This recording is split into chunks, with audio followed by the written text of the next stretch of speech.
I live in Texas. Texas is about as red as you're going to find as far as it goes. Mm-hmm. I could not vote Tuesday, and I am 100% convinced that not voting would not make one slightest bit of difference to this election.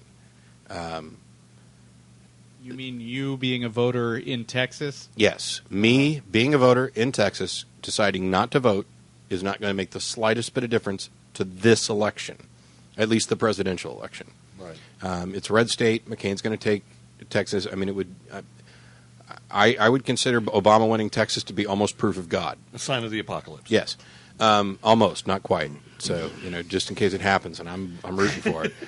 But there is a good reason for me to go vote anyway, and it's something that I think a lot of people have overlooked in this. Of I'm stuck in a red state, my vote doesn't matter. The color of your state is a meme that has polluted your mind.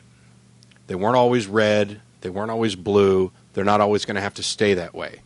But what happens is, if, let's say, the blue voters decide it's a waste of time for me to go vote in this election, I'm going to stay home. Next election cycle, when the campaign managers are coming out saying, okay, where do we decide to spend our money? Where do we decide to campaign? What are viable states for us to fight for? They'll look at, for example, Texas and say, the blue voter turnout hasn't increased there at all. If anything, it's gone down. We were on a decline in Texas, so it's a waste of time for us to spend money campaigning in Texas, running ads in Texas. However, if all the blue voters decided to come out, and I realize I'm narrowing this down to two parties, and there's some libertarians and others out there who are cringing that I'm buying into the two-party system. I apologize. I'm not buying into the two-party system, but it's the practical reality for now.